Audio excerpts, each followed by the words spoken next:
Nancy's husband Patrick was 15 years her senior. She didn't want to marry him, but her parents insisted. What is a woman's purpose? Nancy's mother, Rebecca, had indoctrinated her since childhood. To bear children and obey her husband. Arguing with her mother was futile and only made matters worse, but Nancy tried. "What if I don't want to get married? I'm only 15, she protested. Rebecca sighed. "I'm not suggesting you should marry now. When you turn 18, your father and I will decide whom you should marry." "And what if I don't want to marry at 18? What if I want to study, work, become a programmer or an architect or start my own business?" Nancy retorted, earning a smack for her audacity. It wasn't particularly painful, but it was hurtful and humiliating. "Where did you get such absurd ideas? An architect? Ridiculous! Who would hire a woman?" Her mother sternly rebuked her. "A woman's place is to keep her home orderly and raise her children." "But you work yourself," Nancy countered, fighting back tears. Rebecca sighed again. "I only work because there's no place in our village where your father could earn a decent wage." Nancy's father was a school bus driver. Each day he transported children from neighbouring villages to school and back. His job was considered respectable in their community, and his consistent pay was a bonus. However, his salary was insufficient for Nancy's mother to be a stay-at-home mum. So Rebecca worked as a saleswoman in the local store, a job she didn't enjoy. Her moods often reflected her interactions with customers, and since the store was the only one in the village, locals had to tolerate her occasional rudeness. Rebecca's only source of happiness and hope was her daughter. Her dream was to marry her daughter off to a wealthy man, thinking it might benefit her too. Nancy was a beautiful girl, with long, thick, golden hair and big black eyes framed by fluffy eyelashes. And she met her future husband Patrick before she turned 18. On the day they met, she and her mother were in the city to buy a graduation dress. "How quickly you grow up," sighed Rebecca, sorting through the outfits. Though simple, the dresses looked stunning on Nancy and enhanced her natural beauty. "Well, you look wonderful. Everything suits your face. You could take all of these outfits," the saleswoman complimented. She was a short, plump woman in her 40s with a ruddy complexion. Obediently, Nancy tried on one outfit after another, twirling in front of the mirror for her mother's approval. She was indifferent about what to wear to the prom. Firstly, her mother would insist on buying what she preferred. Secondly, her parents had rejected her plea to continue her studies. They had already compiled a list of potential suitors and planned to address this matter seriously once Nancy graduated. "Prom?" A pleasant male voice suddenly sounded near them. Nancy turned around. In the light blue, knee-length dress she was trying on, she felt subconscious under the stranger's scrutinizing gaze. He was tall and towered over her. His broad shoulders, firm chin and straight black eyebrows gave him an air of confidence and strength. His black eyes, even darker than Nancy's, bore into her. Nancy also noticed how the saleswoman's demeanour changed when she saw the stranger. She tensed up and started to smile ingratiatingly. "Yes, we're going to the prom," Rebecca answered for her daughter. "How do you like the dress? Does it suit my daughter?" Nancy felt uneasy that her mother was seeking the opinion of a stranger, who was unabashedly staring at her. However, the man did not seem surprised by Rebecca's question. He examined Nancy once again, from head to toe, and shook his head in disapproval. "I think we can offer you a better solution, Sarah. Come here." He gestured slightly, and a saleswoman immediately approached him. The stranger whispered something to her, and she nodded vigorously. "Of course, Mr. Woods. It'll be here in a minute," she said, and hurried into the back room. "What's your name?" The man looked directly at Nancy, making her feel like a rabbit cornered by a boa constrictor. "Nancy," she responded softly. "And how old are you?" 17. "She'll be 18 in 3 weeks, at the end of May," Rebecca interjected for some reason. The stranger nodded, as if this information was somehow useful to him. He then shifted his gaze to Rebecca. "You're not from around here?" The mother shook her head vigorously. "No, we are from a village in the suburbs," answered the mother. What a peculiar quality he has, Nancy thought. Why did Mother and the saleswoman suddenly start behaving so subserviently? Just then Sarah returned, panting, with a black case in her hands. "Here, Mr. Woods, I got it," she said cheerfully, but not naturally to Nancy, nodding towards the dressing room. Nancy noticed Mr. Woods and her mother watching her expectantly too. It seemed she had no other choice. Upon seeing the dress, Nancy immediately realized that it was far superior to the ones she had tried on earlier. The fabric, tailoring, even the smell suggested it was at least 10 times more expensive. As Nancy stepped out of the dressing room, she heard her mother gasp in delight. Yes, the dress was a dream.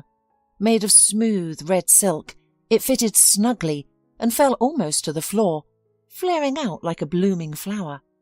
The narrow straps accentuated the girl's shoulders and collarbones without being provocative. Nancy thought any movie star or royalty would be proud to wear such a dress. The slit to mid-thigh showcased her long, slender legs, but could easily be concealed within the numerous fabric folds if needed. "This must be worth as much as my parents earn in 2 months," Nancy thought, slowly turning in front of the mirror.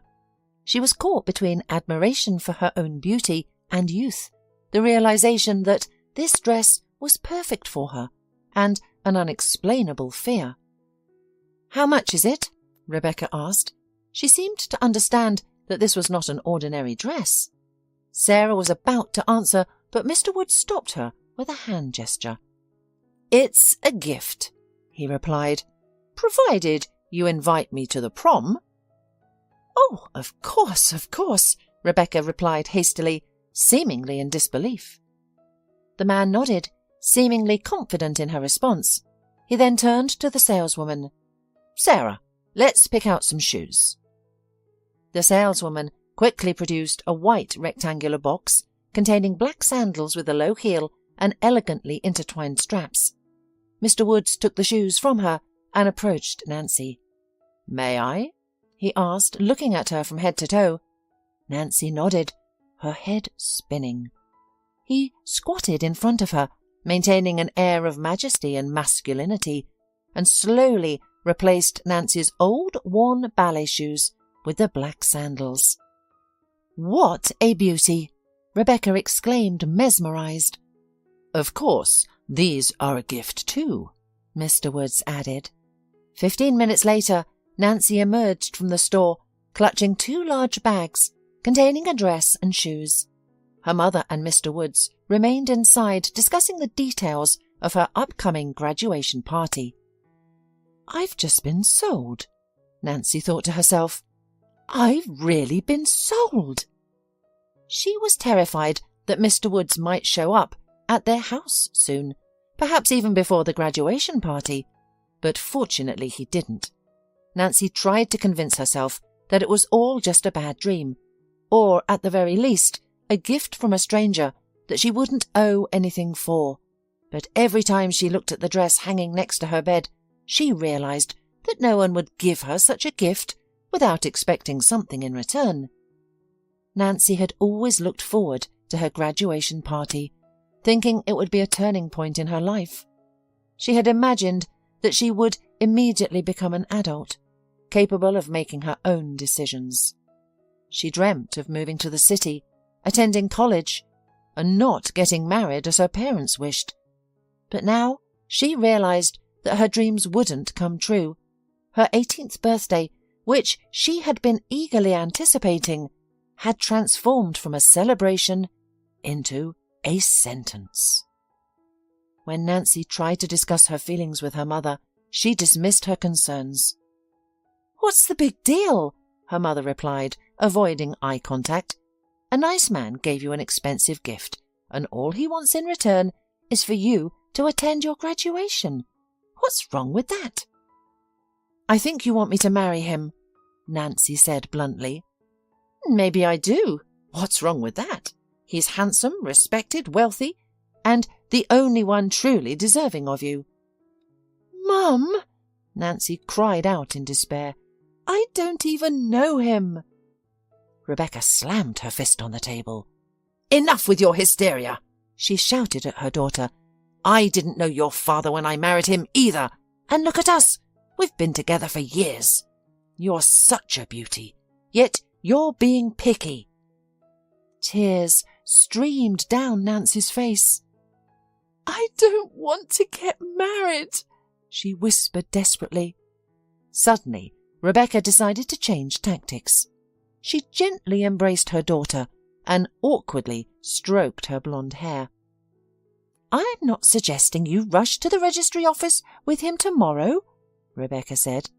Just give him a chance. Get to know him better. Chat with him after graduation.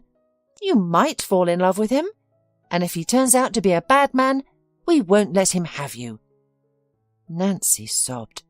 She wasn't sure whether she could completely trust her mother, but her words were soothing. Eventually, the long-awaited graduation day arrived at their small school. The celebration was modest compared to those in the city. They gathered in the assembly hall, where all the graduates, numbering more than 3 dozen, were brought onto the stage. Then began a series of congratulatory speeches from the principal, teachers, and parents' committee. The graduates smiled awkwardly, shifting from foot to foot. The boys were uncomfortable in their new shoes, while the girls struggled to stand in high heels. Nancy's dress and shoes were the centre of attention. All the girls had tried their best for this day, but her outfit stood out. The girls looked at Nancy with envy and admiration, while the boys looked on with adoration and a sense of her being unattainable. It was clear that a simple country boy could not win over a girl in such a dress. The formal part of the ceremony concluded, and the graduates descended from the stage to join their tearful families for photos. Nancy approached her family. Tearful grandparents embraced their granddaughter, remarking on her beauty and wishing her happiness. Her father kissed her cheek, hugged her, and murmured something. The girl had only one look at her mother to realize how she was burning with impatience. Nancy's heart trembled. Something is about to happen, she thought with a sense of dread. Congratulations! A voice sounded behind her. She recognized it instantly, even though she had only heard it once before. Nancy turned around. Patrick Woods stood before her in a flawless black suit and a snow-white shirt, offering her a bouquet of white lilies. It felt as if everyone in the room was looking at her. Thank you, she responded, accepting the bouquet. You look absolutely stunning, Patrick complimented. Thank you. All thanks to your dress and shoes, her mother interjected. They only emphasized what was already flawless, Patrick replied. All this time he did not take his eyes off Nancy. She was scared, yet a new feeling of excitement and pride emerged. He chose her from everyone else, and now everyone was looking at her, standing in the most beautiful dress in the world. Patrick and Nancy's wedding took place on the last day of summer. Patrick covered all the expenses. The celebration was held in a luxurious restaurant, likely the biggest in the city. Nancy was awed by its beauty and grandeur. Her parents stood by, stunned. Rebecca looked around the luxurious hall, seemingly unable to believe what she was seeing. Nancy sat next to her husband, trying to understand her feelings. Everything had happened too quickly. Just a few hours ago, she had met Patrick's relatives. All the men in his family resembled him, tall, sturdy, with black eyes and dark hair. The women were alike, only more graceful. It struck her that Patrick's family wasn't surprised by the quick wedding, nor were they bothered by not knowing the bride. Nancy sat in her stunning white lace dress, afraid to move. Everyone came up to them, saying congratulations and wishing happiness and prosperity. Nancy smiled, accepted their good wishes, and felt like a beautifully adorned doll or puppet placed here to fulfill a certain role. the role of a beautiful bride, the role of a young wife. She was a girl who could be dressed up in an expensive, luxurious wedding dress and shown off to everyone. Look at her. But what is she like? Who is she? No one had asked her this question, not even Patrick. He seemed to have simply bought her from his parents. He saw her and claimed her, as one might a coveted item in a shop window. Nancy then realized that she didn't even know what kind of man her husband was. Yes, he had a certain intimidating allure. She noticed how other women gazed at him with awe and admiration. Even during their wedding, their eyes filled with envy. Nancy understood that he was a catch in every sense. Handsome, strong, intelligent, wealthy. But these were just qualities listed off. She didn't know who the man behind these words truly was. Patrick took her to his apartment, which was nothing like the small village house Nancy had lived in all her life. Everything in this new home frightened her. She was scared to touch anything, fearing she might break something. She suddenly felt like a terrified little girl, which in reality she was. A week later, her husband said, "Stop behaving like a guest in this house. You are the mistress here, and everything here will be as you wish." After these words, Nancy felt better. She had learned how to cook and clean, and she had now begun to use these skills. She didn't have much else to do, as she was just a wife and a homemaker. Nancy had no friends in the city, her parents were far away, and she didn't even apply to college.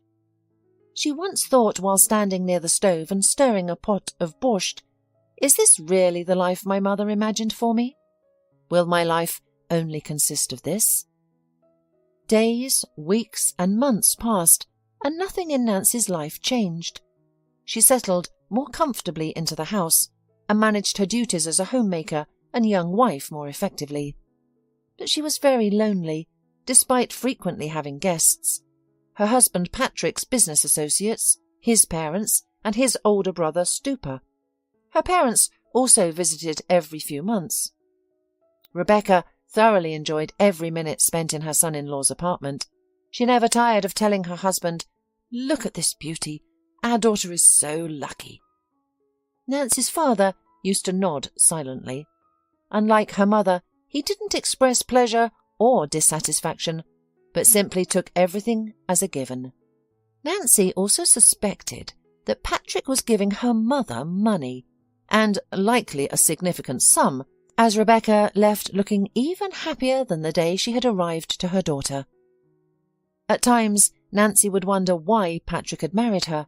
He had made this decision after their first meeting, before he even had time to get to know her. He didn't spend much time with her, and although she wanted to confront him about it, something always stopped her. Patrick didn't show her any kind of passion or lofty love, at least not like the kind Nancy had seen in movies or read about in books. In fact, it seemed he viewed her as a functional unit, a high-quality item that he needed to maintain his status. At first, Nancy didn't fully understand his business.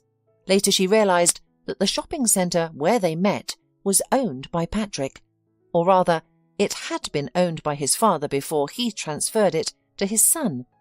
Patrick occasionally mentioned a machine shop, cafe, pawn shop, and funeral parlour, all seemingly owned by him and his family.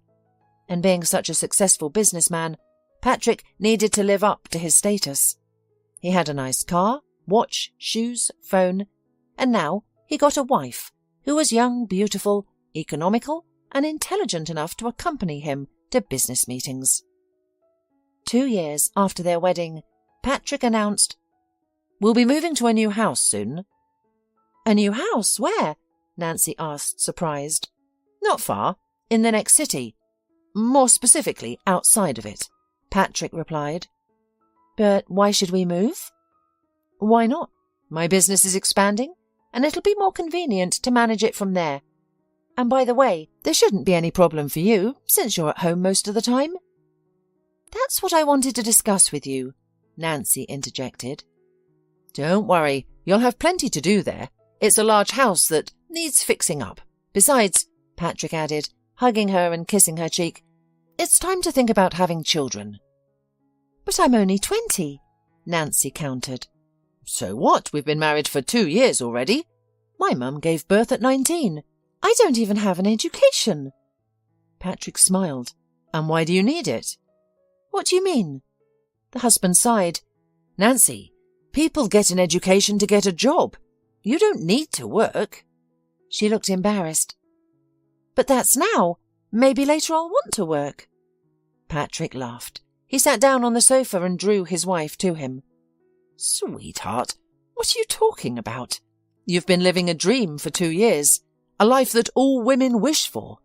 We're about to move to a new house, and then you'll have a child, and you will raise him or her." Nancy realized her husband had a point. Should she complain? Did any of her classmates live in such a lavish house? Most of them remained in the village, destined to spend their lives there. They would marry classmates who might eventually become abusive husbands.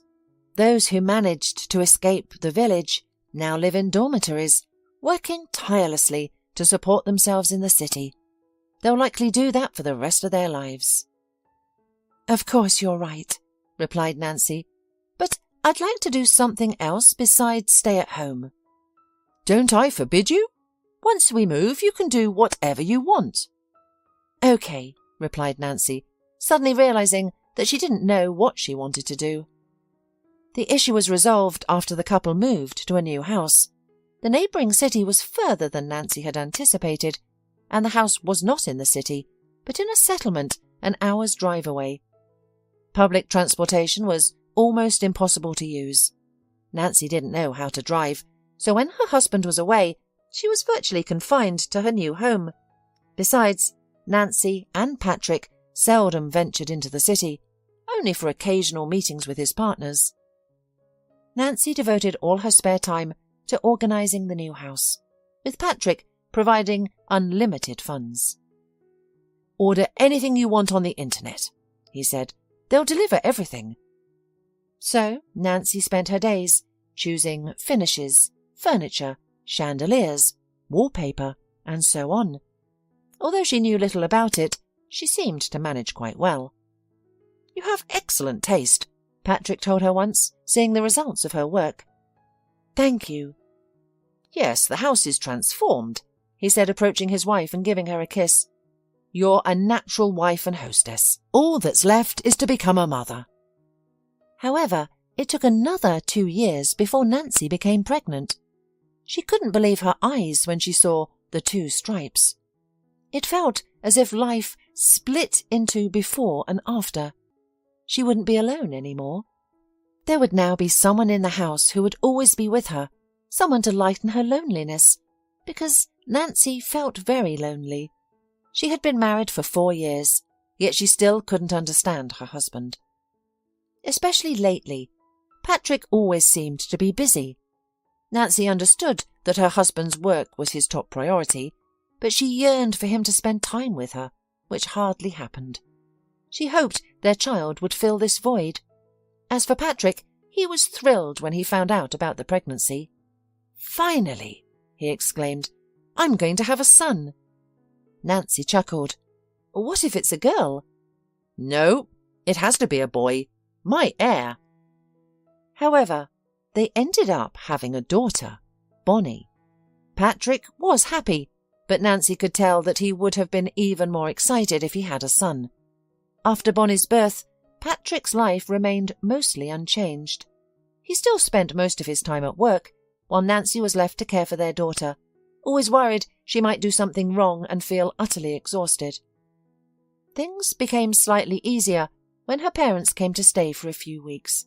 She hadn't seen them for over a year and was thrilled when they'd visited her. "My girl, how you've grown!" exclaimed Rebecca. "And what a wonderful house you have." Her father approached Nancy, giving her a hug and a kiss. "And who is this little one we have here?" Rebecca asked gently, looking at Bonnie lying in the cradle. "She looks a lot like you," added the grandfather. Nancy felt more at ease with her parents around, less lonely, although she didn't dare to express her true feelings because she didn't want to dampen their happiness. Rebecca was thrilled when she learned that her daughter had furnished the house. "You're very talented, my girl," she said. "It's very cosy and beautiful here." "Simply fabulous," Dad added. "How wonderful that you live in such a beautiful place." "You're lucky to have such a good husband," Rebecca sighed. Nancy nodded. "That's true, but sometimes I feel lonely here." "You're not alone now," her mother replied. "Believe me, you can't get bored with a small child, and if you do, you can always have another one. And a third," the father joyfully added, and they all laughed. A cold chill ran down Nancy's spine. She loved Bonnie more than life itself, and had accepted her fate next to Patrick. But was she destined to only be a wife and mother, trapped in this beautiful house? What would become of her once the children grew up and left? Patrick would still be a businessman, the head of the family, and she? Just an empty shell. A few days after celebrating Bonnie's 2nd birthday, Patrick announced, "By the way, soon you and your daughter will have some company." Nancy and Bonnie were sitting on a mat, with Bonnie playing with cubes, stacking them on top of one another. "What kind of company?" Nancy asked. "My good friend bought a house in the neighbourhood and will be moving here with his wife and child in a week," Patrick replied. "That sounds great," exclaimed Nancy. "It's about time our daughter met other kids." "They have a son, the same age as Bonnie," Patrick added with a change in his voice tone. Nancy squirmed, aware that Patrick wanted a son. He had often suggested having another child, but she wasn't ready yet. The only thing constraining Patrick was a doctor's advice, recommending Nancy to wait a few more years before having another child. "Are they visiting us?" Nancy asked. "No, they invited us to their housewarming party," Patrick responded. On the designated day and at the exact time, their family was already at the neighbouring house. Nancy noticed that their neighbour's house was as large as theirs. A smiling woman in a shiny evening dress opened the door. Seeing her, Nancy regretted her simple attire of black jeans and a white T-shirt, having thought it was just a casual visit to the neighbours, not a social gathering. "Hello," the young landlady shouted cheerfully. "Come on in." She appeared to be a little older than Nancy, slender, tall, with long red hair and blue eyes. It seemed she was more comfortable in public than at home.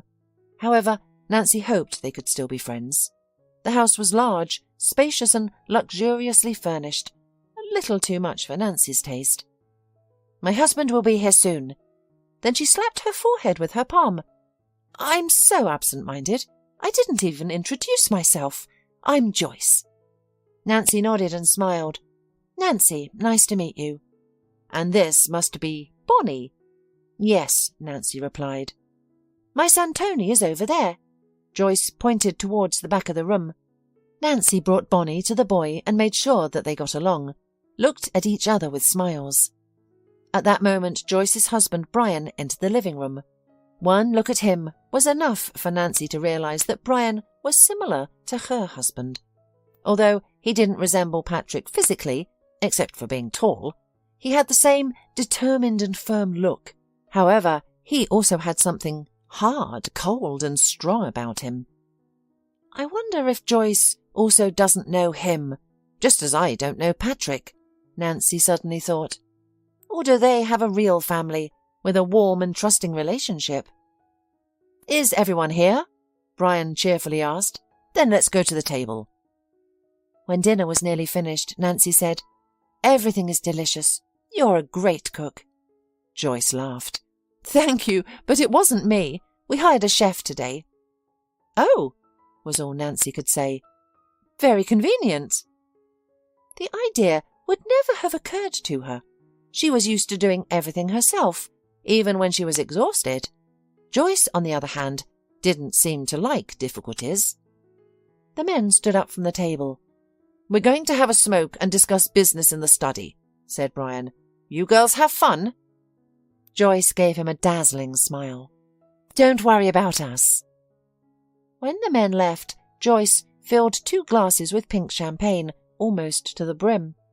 "Let's move to the living room," she suggested, handing 1 glass to Nancy. "It'll be easier to monitor the kids from there." The children were happily occupied. Bonnie was expecting a large plush dragon, while Tony was busy stacking multicoloured rings on a pyramid. "They seem to be getting along well," Nancy observed with a smile. "I hope we can too," Joyce responded. "Otherwise, I'm bound to die from boredom here." She raised her glass for a toast. Nancy responded in kind and they drank. "How do you manage living here?" the new neighbour continued. "I'd go insane in such isolation." "I have Bonnie for company." "Well, I adore my son, but sometimes I crave adult conversation, and my husband isn't much of a talker." Nancy grinned. She was growing fond of Joyce. "Mine neither," she sighed. "That's the price to pay for a quiet, nourished and safe life," Joyce said thoughtfully, her cheeks flushed and her beautiful red curls slightly dishevelled. "Living in the middle of nowhere, taking care of the house and the baby, keep yourself in shape, be always flawless in front of your husband's partners, pretend you don't know about his mistresses," she continued.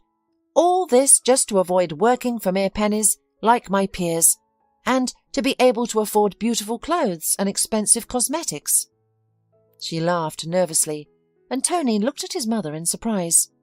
"It's all right, sweetheart," Joyce reassured him. "Mummy's just a bit more relaxed today." "Mistresses?" Nancy asked. "Does Brian cheat on you?" Joyce waved her hand dismissively. "They all cheat." "But you're so beautiful." "And so are you. They all choose beautiful partners. They don't settle for less," Joyce said, and took another sip from her nearly empty glass. "I don't understand," Nancy said. "You have a wonderful house, a beautiful son. You're a real model. Why would Brian cheat on you?" Joyce looked at her with surprise, as if Nancy had asked about some elementary things. "How many dolls does your daughter have?" she asked suddenly. "I don't know. 15 or 20, I guess." "Are they all pretty?" Yeah." She had no idea what Joyce was trying to tell her. "Does your daughter always play with one or different ones?" "It depends on her mood, but in general she likes variety. She'd get bored with one thing quickly." "Exactly. Don't you see the truth?" she asked. "To our husbands, we are just dolls. They would tire of playing with just one." "But I'm his wife, not just some girl. We've been together for almost 5 years." Joyce grinned. "And what attracted you to him? What does he know about you, other than your beauty? Does he ask you about your dreams? Does he know your favourite book? Does he surprise you with special gifts?" Nancy bit her lower lip, her mind flashing back to the day when she tried on a beautiful dress for prom, and Patrick looked at her with a scrutinizing gaze. "I don't know," she said quietly, "but he chose me to be his wife for some reason, didn't he?" "Because you're the right fit. It's like buying milk at the store. If it's out of stock, you buy any kind, choosing the best option based on price, quality and flavour that's available." "So you and I are just the right ones at this moment?" "Yes. Brian knows that I'm a good wife, that I'm suitable to show off to his rich friends, that I can organise a dinner party, and that I won't pick at my teeth with my fork in a restaurant. He chose me just like he chose his car or the tie for his new suit." At that moment, male voices were heard nearby. Joyce perked up. "Here come our boys," she said in an entirely different, clear voice. "We've been missing you guys." This conversation with the new neighbour lingered in Nancy's mind. She realised that Joyce's thoughts echoed her own suspicions, which she had often brushed aside due to fear. The only thing she didn't want to confront was Patrick's potential infidelity. Although he didn't show her much passion or tenderness, he had been a good husband over the years. He gave her expensive gifts, flowers, never monitored her expenses, was polite to her parents, and even occasionally asked her about her well-being. The thought that Patrick might have another woman, or even women, disgusted Nancy, so she tried to banish such thoughts from her mind. Meanwhile, communication with Joyce began to improve. She came to visit the next day with Tony. "I'm sorry I'm coming so soon," she said. "It's just terribly boring at home." Nancy smiled. "I'm overjoyed you came. I don't have much to do here either. Bonnie has grown up, and I'm not as busy now as I was the first year after her birth." "Oh," said Joyce. "Will you show me the house?" "Sure." Joyce admired the interior. "Who designed this? It's perfect. Did you see my place? It's a nightmare. It cost a lot of money, and it's just awful." "I did it all myself," Nancy confessed. "You did it yourself?" Joyce was aghast. "So you're a designer by education?" Nancy smiled wistfully. "I have no education. I finished high school, and that summer I married Patrick." "That's incredible." Joyce was surprised. "Well, I only managed 2 years in law school, and I can't say that it's been useful." Later, as they sat in the living room drinking tea with homemade cookies, Joyce provided a suggestion. "Maybe you could make my house look this cool?" Nancy was surprised. "You just moved in and renovated it, didn't you?" "You said it yourself. You had spent so much money." Joyce casually waved her hand. "Money isn't a problem." "Don't worry about it at all. Brian lets me spend as much as I want." She smiled, revealing her perfectly white and even teeth. "We have to have some fun in this life, don't we?" "Okay, I'll think about it," replied Nancy. Joyce gently squeezed her hand. "I'd really appreciate it." Thus, their visits continued. Nancy couldn't imagine her life without her energetic and cheerful neighbour. They were both in similar situations, but their approaches were different. Nancy felt trapped in a golden cage, with Bonnie being her only escape. Joyce, although in a similar position, made her cage as comfortable as possible and indulged in all available luxuries. Almost every day, Joyce arranged for a car with a private driver for city trips. She started to take Nancy and Bonnie along. Joyce could drive herself, but only when she was in a good mood and not intending to drink, which wasn't often. Thus, for the first time in 5 years, Nancy began to experience the joys of a luxurious life. They went shopping, buying extravagantly expensive but beautiful items. They dined in restaurants with children's rooms, where Bonnie and Tony would spend time. Joyce also introduced her friend to beauticians and masseurs. "I see Brian's wife has been a good influence on you," Patrick told her one evening. "Why?" Nancy asked in surprise. Her husband shrugged and removed his shirt. "You seem happier, more cheerful. I like it. I'm going to shower." He left, and Nancy, out of habit, picked up his shirt to put it in the laundry basket. An unfamiliar scent hit her nostrils. It was a feminine perfume, but it wasn't hers. She brought the shirt closer to her nose. It definitely smelled like perfume. "No," Nancy thought, "I must be imagining things.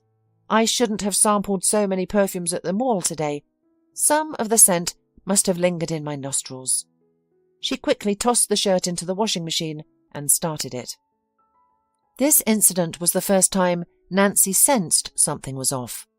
After that, she started noticing more things.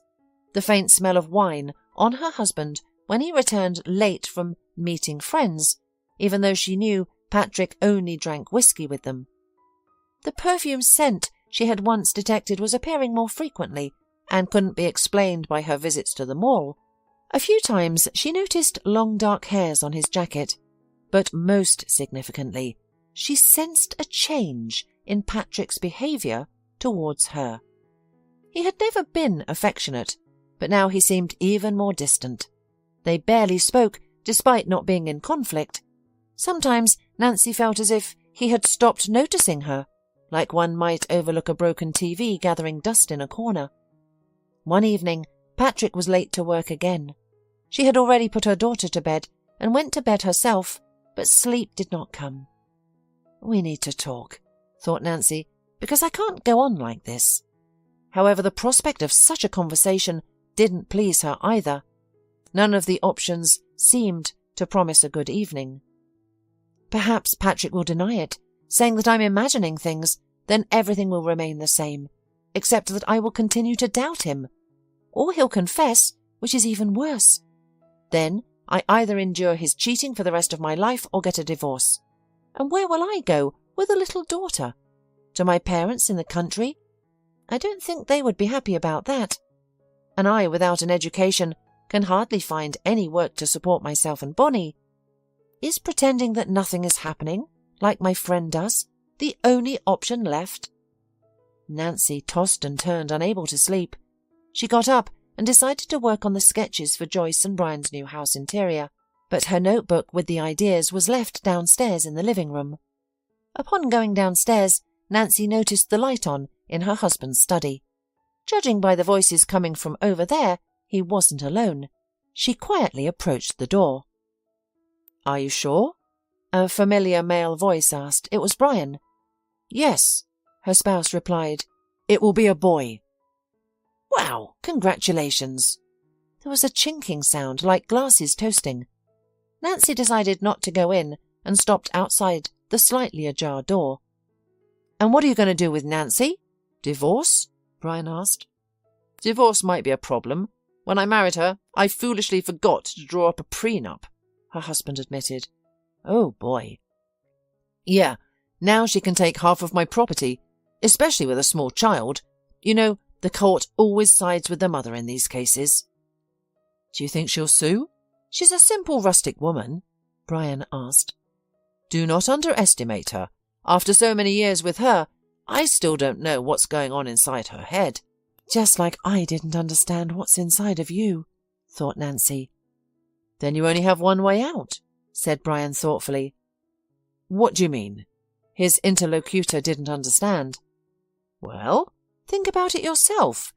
You have a new favourite woman who carries under her heart a long-awaited heir, and you can't divorce a wife who only gave birth to a daughter." Nancy clamped her mouth with both hands. "Are they really saying what I think they're saying?" she blurted out. "An accident?" asked Patrick. "Yes, that would be perfect. I'll give Bonnie to her grandmother to raise." The clinking of glasses sounded again. Nancy became afraid. What if they come out of the office right now, see me, realize that I heard everything? What will my husband do to me then?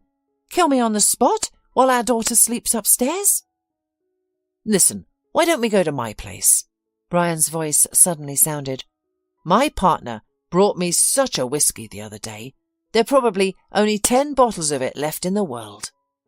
"Let's go." Luckily, Nancy hid in the shadow of the stairs just in time, and they didn't notice her. Once the men closed the door behind them, she raced upstairs to her daughter's room. What should I do? Where should I go? Should she call her parents? But how can they help? Nancy bitterly thought they probably wouldn't believe their beloved son-in-law could do such a thing. Shall I call the police? But I don't have any evidence, only an overheard conversation.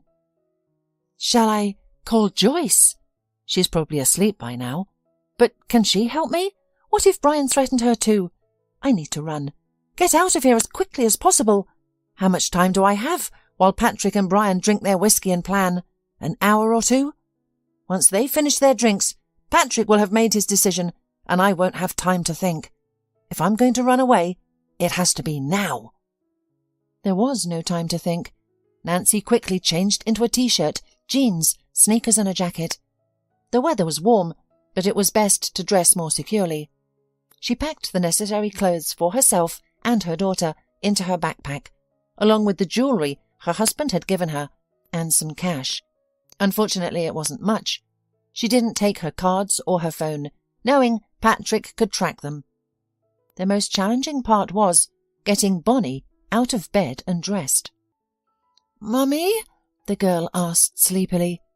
"Don't worry, sunshine," said Nancy, slipping boots onto her feet and buttoning up her jacket. "We're just going for a walk." She cradled Bonnie in her arms. The child seemed to have fallen back to sleep. "Where to now? We can't go through the settlement. The guards will spot us. There's only one way left. The forest. It starts behind our yard and will shorten the journey to the city. We'll probably have to walk all night, but I'm ready for that. It's warm outside and the moon is almost full. Large predatory beasts are unlikely to live in the forest this close to human habitation.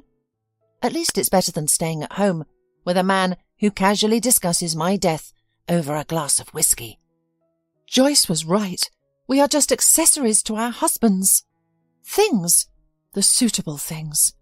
And when Patrick found someone more suitable, someone who'd bear his son, he decided to get rid of the woman that he no longer needed. Nancy didn't know how long she walked through the forest like this, an hour, 2, or even more. At first, she didn't feel tired and kept walking without really seeing the path. Bonnie woke up 2 or 3 times, looked around in surprise, and almost immediately fell back asleep. Probably thinks she's dreaming, Nancy thought. I wish it was so. Sometimes she felt as though all of this was a dream, or that she had gone mad in the middle of the night, fleeing home and now wandering through the woods with a child in her arms. She hoped that after a while she would see in the distance the light of flashlights, people dressed in reflective vests. They would find her and Bonnie and take them to Patrick. From afar, Nancy would see him crying, and then he would rush to them and hold them tight. He'd take his daughter in his arms, shower her with kisses, then kiss Nancy and confess his love for them, saying he couldn't live without them. Did he ever say that he loved me? Nancy suddenly wondered. Or Bonnie? She had already struggled to shuffle her feet and kept trying to remember whether Patrick, at least once in 5 years of life together, had said that he loves her. Now it seemed that nothing in the world was more important than that. Fatigue hit her abruptly. She had been walking, but upon spotting a thick fallen tree, she realized she couldn't take another step. Nancy sat on it, adjusting her sleeping daughter comfortably on her lap. That's when she noticed her intense thirst. In her haste, she hadn't thought to bring along even a bottle of water or a pack of Bonnie's favourite cookies. The forest was quiet, devoid of the sounds Nancy anticipated. She thought that she was walking along the highway leading into town. She expected to hear the occasional cars passing by, even at this late hour, but it was eerily silent. Suddenly, Nancy heard a solitary night-bird's song and leaves rustling in the trees overhead. She was suddenly seized with fear. Why had she run into the forest at night with her child? Even if she was in danger, Patrick wouldn't likely harm her at this moment. He would probably arrive home late, drunk, go to bed, and head to work in the morning. This would give Nancy the entire day to think. She could quietly gather their belongings with Bonnie, take a taxi to the city, or ask Joyce for a ride. She could withdraw all her money, get a new SIM card. The money she had would last for a considerable time. She could move to another city, rent an apartment, and live there with her daughter for a while. Why had she acted so rashly? The answer was clear. She had acted out of fear. Nancy stood up, realizing she was lost. But she had to keep moving. Maybe she was far from the highway, or perhaps there were simply no cars at this hour. Regardless, she couldn't just stand there. How soon would Patrick realize they were gone? Time was her only advantage. The forest was gradually starting to lighten when Nancy spotted the outline of a forest house in the distance. As she approached, she surmised that the house had been vacant for quite some time. In the pre-dawn twilight, the dwelling appeared ancient and gloomy, but none of this mattered to Nancy anymore. All she desired was a bed, a bench, or even just a wooden floor. Any flat surface where she could lie down. She moved her legs mechanically, her eyes glazed over, and Bonnie, in her arms, felt 10 times heavier than usual. The backpack straps cut heavily into her shoulders. Nancy tried to open the door, but it was locked. She mustered all her strength and tried again, to no avail. All right, she decided. I'll just rest here. Without even removing her backpack, she sat down on the porch next to the door, held her daughter closer, and closed her eyes. Nancy didn't quite comprehend what transpired next. Whether it was a dream or reality was unclear. She heard a male voice asking something and trying to wake her up. Then she was practically lifted and carried into the house. She held on to Bonnie tightly, fearing to drop her. Then She felt a sudden lightness as someone removed her backpack. The last thing she could vaguely recall was being laid on something soft with the scent of dry grass. She checked to ensure Bonnie was beside her before finally succumbing to sleep. It's called a mitten. A mitten. You wear it on your hand to keep it warm. Not now, of course. It's summer and you don't need them. But when winter comes, we'll need mittens. The voice was clearly a man's, and an unfamiliar one. Nancy gradually regained consciousness. She realized she was lying with her eyes closed in an unknown room, not at home. The bed beneath her was narrow and hard. The events of the previous night slowly started to resurface in her memory. There she was, restlessly tossing and turning in bed, unable to sleep. Lights and voices echoed from behind her husband's study door. The dark forest, faintly illuminated by the moonlight, flickering through the foliage. "Bonnie?" Nancy abruptly sat up on the bed and opened her eyes. "Finally! Your mother is awake too," the same male voice said. Her daughter was sitting on the floor, a large, furry, brown, knitted mitten in her hands, which she was examining. Bonnie noticed her mother watching her and smiled happily. Beside her daughter sat a strange man. He was tall and broad-shouldered, with light red hair, a dark red beard and green eyes. "Are you awake?" he asked cheerfully. "We've been waiting." Light was streaming through the window. Nancy realized she must have slept for quite some time. "What time is it?" she asked. "Almost 2 p.m. Your daughter has been awake for a while, or is she not a daughter?" He furrowed his brow. "Daughter," Nancy confirmed. She surveyed her surroundings. They appeared to be inside the house they had sought shelter in the previous day.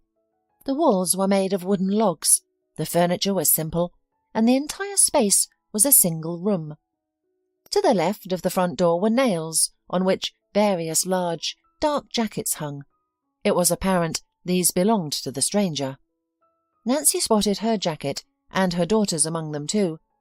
To the right was the kitchen, followed by a dining table and chairs, the bed she was currently lying on, and another table with wooden figures scattered on it. "Who are you?" Nancy asked. The stranger sighed. "You are an interesting woman. You arrive at my hut in the middle of the forest with a small child in your arms before sunrise. You faint, sleep for half a day, and when you wake, your first action is to inquire about my identity. And I am just a recluse, living my own life." Nancy sighed. "I'm sorry. I've had a rough night. I'm Nancy, and this is my daughter, Bonnie." "My name is Tyler," said the man in a friendly voice. "Nice to meet you. Are you a woodsman or something?" "I just live in the forest. No one appointed me to this role, and I don't receive a salary." Nancy shifted her legs, suddenly aware of aches and pains throughout her body, her neck, back, and shins. She began to massage her neck gently. "Do you live in the woods all alone?" Tyler smiled and affirmed it with nodding. "That's strange," Nancy said quietly to herself. It says the woman who ran all night through the forest with a child in her arms," he retorted. Nancy turned serious. "Do you know how long I was walking?" "It's not difficult to guess. You are, as you might say, deep in the woods. It's at least a 2-hour walk from here to any road. Your shoes and the way you passed out on the porch tell me that. By the way, would you like to wash up and eat?" Nancy nodded. "Let's show you everything." Nancy hesitated, glancing back at her daughter. "She'll be all right," sighed the housemaster, catching her look. "We've been playing for hours, and I fed her." "Thank you," Nancy replied. She was still confused about where she was and who this man was, but she knew she needed to regain her senses first. There were a few more outbuildings behind the house. "A rustic toilet," Tyler pointed out. "I hope you know how to use one of these." "I do. I grew up in the country," she responded. He glanced at her. "Wow, you can't tell. he replied, then continued, "That's a summer shower. The water's slightly warm, but you can wash up. For hot water, you'll need to heat the sauna." He looked around. "I think that's it." "Thank you," Nancy replied. When she finished and returned to the house, she saw Bonnie on the bed, playing with wooden figures. Nancy, worried her daughter might get a splinter, came closer and picked up one of the toys. Her fears were unfounded. The figures were well polished and had a pleasant scent of fresh wood. "Gorgeous," said Nancy, examining the wooden bird with skillfully carved feathers. "How long have you been doing this?" 3 years, shrugged Tyler. "Sit down at the table. You need to eat well."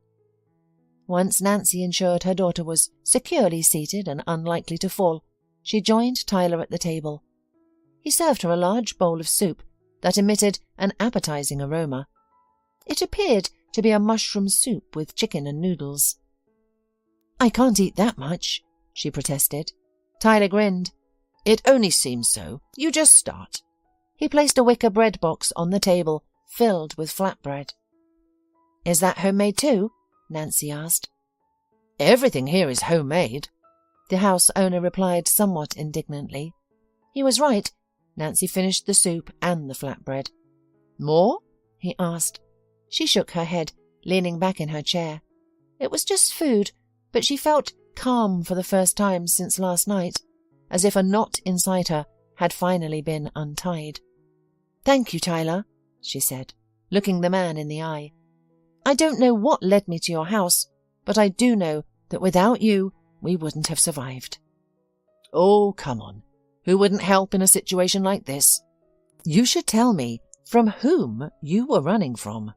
What kind of monster made you think it was a good idea to dash through the woods at night with a baby in your arms?" Nancy brushed away a tear that had suddenly appeared with her sleeve.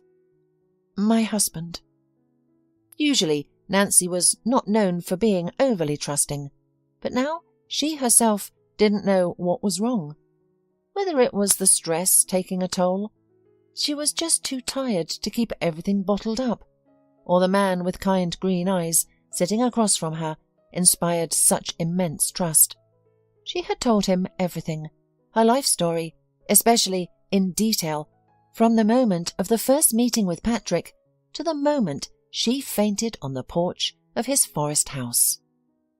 Tyler listened attentively, frowned, sighed, and only occasionally asked clarifying questions. When Nancy finished, he asked, "And what was your plan?" "Survive, and then we'll see." "Well, you survived the first night relatively well. What's next?" "I don't know. I suppose we should get to town. Then we can go to my parents' house." "Do you think your husband will be looking for you and your daughter?" "Of course." "Where's the first place he's going to go?" "To my parents," Nancy said and rubbed the bridge of her nose tiredly. "I don't know. We'll just need to get lost in the city. Hopefully, considering his money and connections." Nancy realized that Patrick could quickly find them if he wanted to. "I see. You can stay here if you like," said Tyler suddenly. "Here?" "Yes. I doubt it would occur to him that you were in the woods with a stranger." "Yeah," the woman said and looked intently at Tyler. "Why don't you tell me about yourself?" "Well, I'm just a very normal man. Normal men of your age don't live in the woods." "How old do you think I am?" 30? 31. "I think," Nancy said, "you've lived through just as many strange events as I have." He grinned. "Let's discuss it later. You need to rest." For the first 3 days, Nancy and her daughter mostly slept and ate. Nancy was anxious, constantly expecting her husband to walk through the door. Gradually, she began to calm down. It seemed one could get used to anything, even her life, transitioning from living in a huge house to a cabin in the woods. Nancy was also surprised by her daughter's calm acceptance. Perhaps Bonnie was too young to comprehend the situation fully, or maybe she was not surprised by her father's absence, as she saw him rarely. Despite not living in the village for many years, Nancy found it easy to adapt to this lifestyle. She was continually amazed at how Tyler managed to live comfortably in the simple forest house, seemingly needing little. She was particularly curious about the source of drinking water. The sauna and shower needed a lot of water too. "There's a nearby river," the master of the house explained. "I have a water pipe running from there." "We are drinking river water?" Nancy asked in horror. "Don't take me for a lunatic," Tyler took offence. "See that shed? There is an automatic filtration station inside. It's all safe." Tyler also maintained a vegetable garden, growing almost all the vegetables and berries that the climate allowed. He bought meat in the city and stored it in the basement. Out of curiosity, Nancy ventured down there and found it to be as cold as a large freezer, even in summer. "There's also additional room," Tyler said, "where I store all sorts of pickles and jams." "Wow! What do you buy besides meat?" Nancy asked. "Cereal, pasta, flour, occasionally canned goods, vitamins, and so on," he replied. "And how do you get to the city?" Tyler gestured vaguely to the side. "There's a barely visible path that starts just a bit further down. If you don't know it's there, you won't see it. Follow it for 2 hours and you'll reach the village. I have an arrangement with one of the locals who keeps my car in his garage. I use it to get to the city." "So you have to carry what you buy for 2 hours?" "Why not? I'm healthy, and exercise is good for me. I also get meat, milk, eggs, sour cream, and cottage cheese from the locals." "How often do you go out?" "I limit my trips to once every 2 or 3 months. In the winter I stay here all the time. There's no pleasure in walking for 2 hours in the cold, especially with a load. In the summer I visit the village more often, maybe even once a week." "How do you keep yourself entertained, especially in the winter?" Tyler smiled. "Well, you saw. I make figurines out of wood. You're about to be very surprised, but we have internet here." "Internet?" "Yes. No civilization can hide from it. Look at what I'm about to show you." He pulled out a laptop, a cell phone, and a tablet from the closet. Although Nancy wasn't particularly tech-savvy, she recognized the devices from what her husband used and had a rough idea of how much they cost. The devices Tyler was showing her were clearly not cheap. The image of the mysterious forest hermit was getting more intriguing. "He clearly has, or at least had, a lot of money," thought Nancy. "Who is he hiding from? From criminal friends?" She resolved to find out. Despite the kindness Tyler had shown her and Bonnie, she would feel more at ease knowing more about him. Gradually, Nancy found herself taking on a share of the daily chores. She cooked, washed dishes, cleaned the house, watered the vegetable garden and did laundry. After a while she realized they were living like a real family. "You work very hard," Tyler, who had just returned from another trip to the village, told Nancy with a frown. Nancy was outside hanging laundry, while Bonnie played with wooden figurines nearby. Bonnie had grown fond of them, and Tyler carved her a new one every few days. "Actually, we're living at your place," Nancy responded. "We have housing, food, entertainment, thanks to you." "Entertainment?" Tyler snorted. "Your tablet has an excellent library. I've never read so much and with such pleasure," Nancy admitted. "I'm glad you found an interesting occupation in this wilderness," Tyler said, "and don't worry about money and other things. Even if 100 more mothers with children came to me, I could provide and feed them all." "Really?" Nancy asked. "I knew you were rich." Tyler frowned, as if he had said something unnecessary. "You're not poor either." "My husband is not poor," Nancy corrected him, sighing. Tyler looked at her strangely. "Let's sit on the porch tonight after Bonnie falls asleep. You'll see how beautiful the evening is in the forest." Nancy thought for a moment. "I saw some homemade liqueur in your cellar." "I can't hide anything from you."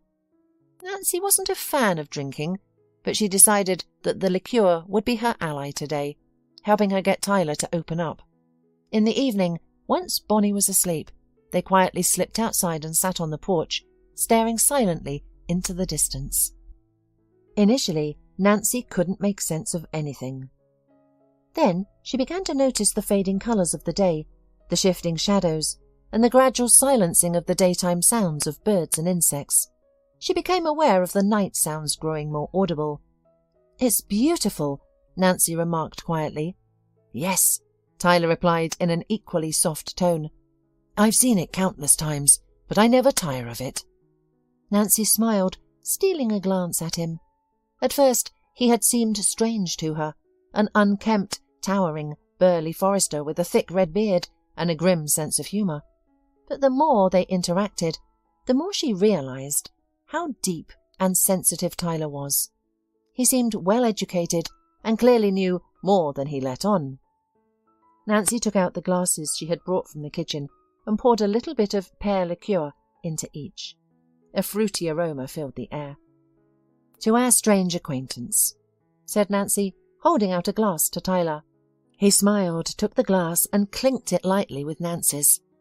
"To our strange acquaintance." The drink was moderately sweet, but potent. Nancy took a small sip and tried not to grimace. "Very tasty," she said. Tyler nodded. "So let me clarify. Your plan was to get me drunk and uncover my terrible past, wasn't it?"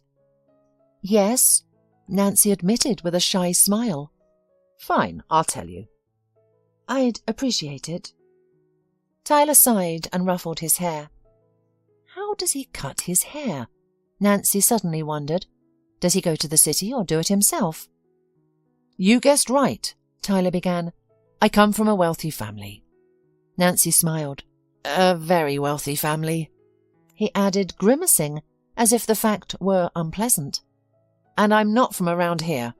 I was born on the other side of the country." "Wow." "Yes, and my family was one of the most influential in that city."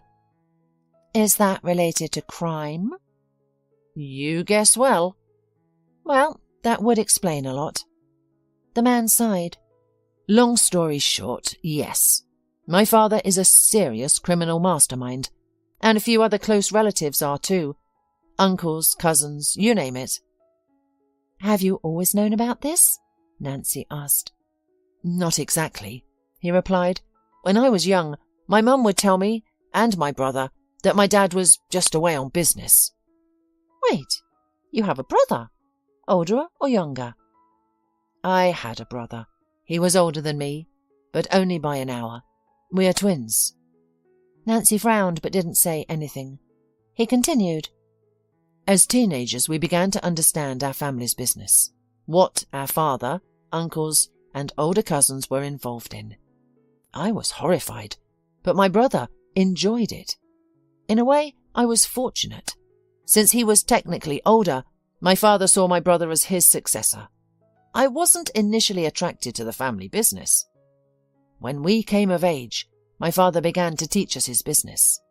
As time went on, my brother became more involved in all of this. I increasingly felt the need to remove him from the situation and escape together. Despite my attempts to persuade him, he wouldn't listen.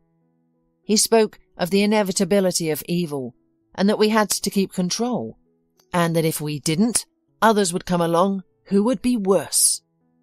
Then he was gone," he concluded. "I'm very sorry for your loss." "It wasn't unexpected. Something like this was bound to occur at some point. When he passed away, my father and I went to see him. I looked at his face, and it reminded me of his youthful expression from our childhood. It was like staring at the young boy I'd known my whole life, who was always there for me, but now he was gone forever." "How did you get over it?" "I don't know if I did. It was also hard for my parents. My father appeared devastated. He then told me I had to fill my elder brother's shoes." "Oh, my goodness." "That's when I left. You see me now in a more or less sane state, but then I just wanted to hide from the world." "Did it work?" "Yes, until you started knocking on my door early one summer morning." Nancy laughed. "Well, I'm sorry." "I'm overjoyed things turned out the way they did. I haven't felt so calm and alive in years." "Me too," said Nancy suddenly, and then changed the topic. "I need to go to town. I want to contact my parents and assure them I'm okay. They must be worried." "Okay, we'll go." "Could someone from your village drive me to town? I'd like you to stay with Bonnie." "Are you sure?" "Yes, don't worry, I'll be careful." "Okay. I'll speak to the man who keeps the car." After several weeks in the woods, the sight of so many people was odd to Nancy. The noise started to give her a headache. With a heavy heart, she dialed her parents' number. "Hello?" Her father's voice came through the receiver. "Dad, it's me," Nancy answered. There was a pause on the line. "Nancy?" her father said hesitantly. "Oh, my God, where are you? What's wrong with you? Patrick came to see us. He said you and Bonnie disappeared." "We're fine, Daddy." "Where are you?" Nancy hesitated, unsure whether to reveal everything. "We're with good people. Dad, don't worry, we're fine." "Did you have a good reason for doing this?" "Yes." "Can I tell your mum you called? She's at the store right now, but she'll be back soon." "Tell her, Daddy, so she wouldn't worry." "Okay. Will we see you?" "Sure, but I don't know when yet." "Oh, my daughter, I was so worried about you." For the first time, her father was talking to his daughter alone, without his wife. "I never liked your Patrick, but I never said anything against him because your mother was just happy. And when he came, the last time, he looked so excited and nervous. I became frightened for you." Nancy listened to her father, goosebumps running down her back. "It's all right now, Daddy," she said. "Don't worry, I'll sort everything out." "Okay, daughter, if you need anything, you can always come to me." "Thanks, Dad. I have to go now, but I'll call you again soon." "Give my granddaughter a kiss for me." "Okay." After her conversation with her father, Nancy felt both calmer and more anxious. She was comforted by her father's kind voice and the knowledge of his support. Then she dialed another number. "Hi," Nancy said, not really expecting to be recognized. "Nancy?" Joyce sounded shocked. "You're alive! Thank God!" Her relief was really genuine. "Yes, I'm alive," Nancy confirmed. "I've already imagined the worst," sighed Joyce. "What happened? Can we meet? Do you need help? Money?" Nancy smiled, appreciating Joyce's concern, and they arranged to meet in a week. Nancy herself didn't know how the meeting with Joyce would help. She just realized she wanted to see her friend. Although she and Bonnie were safe with Tyler for now, she knew it couldn't last forever. She thought about this a lot. The only option seemed to be to run away, so far that her husband wouldn't find her and her daughter. But was that even possible? Nevertheless, she needed money for that. All her reflections led to the conclusion that it was best to stay here with Tyler as long as possible. Nancy didn't want to admit it, but she desired to stay for other reasons as well. She began to realize the vast differences between Patrick and Tyler, and most importantly, how different her feelings were for these two men. Patrick had always been a stranger to her. Looking at him, she wondered what he was thinking, what emotions he held. Tyler was entirely different. His warmth was palpable. She could feel it with every fibre of her being. Bonnie understood this as well. She trusted him easily from day one. Nancy also trusted him unconditionally and did not want to leave him. "Are you going to the city again?" Tyler asked with concern when Nancy told him her plans. "I want to talk to my friend. She might give some advice." "Would you mind looking after Bonnie again?" He frowned. "Of course not. We had a great time last time." Bonnie turned her gaze to Tyler and smiled to him, showing her small white teeth. The man smiled back and playfully tickled her. Bonnie laughed so freely that Nancy felt a wave of warmth. "I'm worried about you," Tyler said. "You've been lucky once, but what if your father or friend have already told everything to Patrick? It could be a trap." "They wouldn't do that." "Okay, just be careful." They met Joyce at a small, inconspicuous cafe on the outskirts of town. Her friend's expensive clothes made her stand out significantly. Thankfully, there were hardly any customers at this time of day. "Darling!" Joyce exclaimed, pulling her friend tightly against her. "I'm so happy to see you," Nancy replied. As they sat down at the table, Nancy noticed that Joyce was trying to discreetly wipe away her tears. "Why are you so moved?" Nancy asked in surprise. "I thought you had died," Joyce admitted. "Why did you think so?" Her friend looked up at Nancy. "We had a conversation with Brian the night you and Bonnie disappeared." Nancy froze. "Tell me," she said. Joyce started to crumple a paper napkin, her hands shaking. "Late one night, when my son and I were asleep, Brian and your husband came in. They sat downstairs quietly at first, then their laughter grew louder as they discussed something. I couldn't hear their conversation. I wish I had. It lasted until morning. I hadn't slept much and I had a headache. I lost my temper and confronted my husband. I told him we had a small child and I wouldn't tolerate such behaviour in our home." Joyce paused, looking up at her friend with her large blue eyes. "Then Brian grabbed my throat and pinned me against the wall," she continued, "and told me I was lucky. He said, 'Your best friend is about to leave for the other world, and I'm tolerating you for now.'" Nancy shivered, feeling a tremor run through her. Joyce exhaled sharply. "You can't imagine how scared I was then," she said. "I hoped it was a drunken joke. I wanted to call you, but I couldn't. Brian was next to me. And then Patrick called him and told him that you were missing. I didn't know what to think. Of course, I wanted to hope that you somehow found out about everything and you ran away. But I also couldn't stop thinking that Patrick had done something to you." Joyce began to cry. "It's all right," Nancy said firmly. "I managed to find out about my husband's plans. We ran away. A good man took us in. We're safe. I don't know what to do next, though." Joyce calmed down, raised her head to say something, and suddenly gasped. "Oh, no! He's been following me! I'm sorry! I didn't know!" Nancy looked back. Brian and Patrick were approaching them. She began to think quickly, even surprising herself. "Run!" Nancy shouted, grabbing her friend's hand. "Through the second door!" Quickly, Joyce snapped out of her daze and ran with Nancy towards the exit opposite the one their husbands had just entered. They sprinted inside and jumped into Joyce's car. "We have to get them off our backs," the woman exclaimed. Nancy spotted Brian and Patrick sprinting towards their own car. "Where are we going?" she asked in terror. "We'll leave the city via the highway," Joyce answered confidently.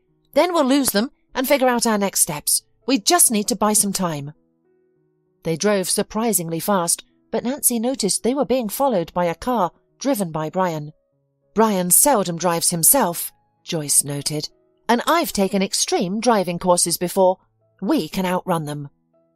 Nancy desperately wanted to believe this. She was terrified of what Patrick might do if they were caught. Would he kill her on the spot? Kidnap her and lock her in a basement? Would he find out where Bonnie was and hurt Tyler too? She gripped the seatbelt so tightly it would leave marks on her hands. Joyce was recklessly driving on the highway, overtaking, cutting off, and even using the oncoming lane. Despite the initial caution, Brian began to follow suit when he realized they were falling behind. In the first moment, Nancy could barely comprehend what was happening. She saw a massive truck slowing down in the rearview mirror, and something seemed to change in the line of vehicles. "Oh, my God!" Joyce exclaimed in horror, pulling over and stopping. 2 weeks after the funeral, as Nancy was packing her belongings, there was a knock at the door. "Come in," she called out. As expected, it was Joyce and Tony. Nancy and her friend hadn't seen much of each other in the past 2 weeks. There was too much to handle. "Almost packed already?" "Yes," replied Nancy. I mostly took personal items and things that Bonnie liked. Are you sure you're going to give up the inheritance? Patrick had parents and a brother. They can inherit everything. But Bonnie is still his daughter, Joyce said. Nancy grinned. He never considered her his heiress. We don't need his money. Joyce smiled. But I won't give up mine. Tony and I need it. Nancy came closer and took her hand. Of course you shouldn't refuse Brian's inheritance, especially after what you've told me about Brian all these years. Joyce looked away. I want to forget it as soon as possible. Nancy hugged her. They stood like that for a few seconds, then broke the embrace. Are you going to live in this house? Nancy asked. Joyce wrinkled her nose and shook her head.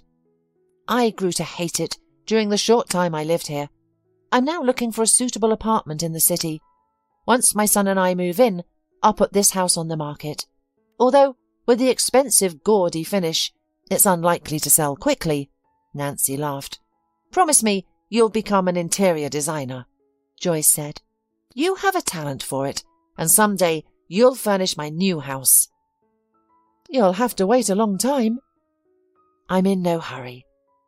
Okay, Nancy promised with a laugh. I should have gone to school a long time ago. Tyler won't be able to take care of Bonnie and me for the rest of his life. Actually, he can, Joyce reasonably noted. And it seems like he even wants to. But you're right, learning independence is important. I'm thinking of returning to my university too. At that moment a car honked in the street. Your Mr. Wright has arrived, Joyce remarked. Nancy blushed. He's not mine, she replied, but Joyce only smiled in response. It's strange to think that we won't be living in the forest, Nancy said thoughtfully, sitting in a car. She glanced at her daughter, peacefully sleeping in the back seat. I think we'll be more comfortable in a normal house, Tyler said with a smile. Are you ready? Nancy asked cautiously. The man momentarily glanced away from the road, met her eyes, and nodded. I am. I now think that maybe I stayed in that forest so long because I was waiting for you to come to me. Nancy smiled. I'm happy that you've waited. Me too.